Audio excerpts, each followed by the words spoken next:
Yes, so Bhashasree గారు please. ఈ సినిమాకి అఫ్ కోర్స్ మాటలు పాటలు అందించినటువంటి రైటర్. అందరికీ నమస్కారం. మీడియా మిత్రులందరికీ నమస్కారం. ముందుగా దీపిక గారికి జన్మదిన శుభాకాంక్షలు. Happy birthday to you. No problem, నాకు కేక్ ఇవ్వలేదు, నో ప్రాబ్లం. మార్గన్ ఒక డిఫరెంట్ కాన్సెప్ట్తో రావడం మా విజయ్ ఆంటోనీ గారికి అలవాటు.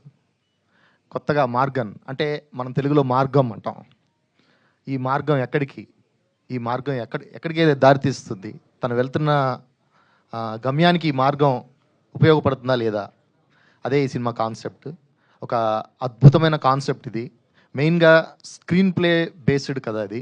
చాలా బాగా జాన్ పాల్ మన లియో గారు చాలా అద్భుతంగా స్క్రీన్ ప్లే చేశారు ఈ సినిమాకి. చాలా బాగుంటుంది. తర్వాత ఇద్దరు హీరోయిన్లు ఉన్నారు, బ్యూటిఫుల్. తర్వాత అజయ్ దిశాన్ గారు, మన తెలుగు అబ్బాయి అండి ఇతను. అజయ్ దిశాన్ అని సగంలో పేరు కట్ చేశాడు. అజయ్ దిశాన్ సూర్పరాజు, కరెక్టేనా? సూర్పరాజు మన తెలుగు అబ్బాయి. వెల్కమ్ చెప్పండి. తర్వాత విజయ్ ఆంటోనీ గారు చాలా వైవిధ్యమైన క్యారెక్టర్స్ అన్నీ చేస్తారు. అతను ఎంత డెడికేషన్గా ఉంటారంటే చూడండి, ఆయన ప్రెస్ మీట్కి కూడా కలర్ పూసుకొని వచ్చారు. ఆ నలుపు వెనకాల ఉన్న ఆ నల్లని సీక్రెట్ ఏంటో ఈ సినిమా చూస్తే మీకు అర్థమవుతుంది. Thank you sir for giving me this opportunity. ఈ సినిమాకి పాటలు రాశాను నేను. ఇంకా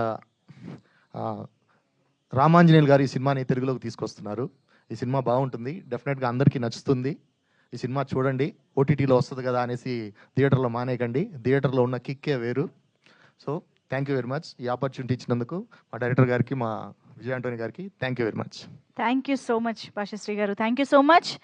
అండ్ ఇక ఆలస్యం చేయకుండా మార్గన్ సినిమా ద్వారా మనందరికీ గుర్తుండిపోయేలా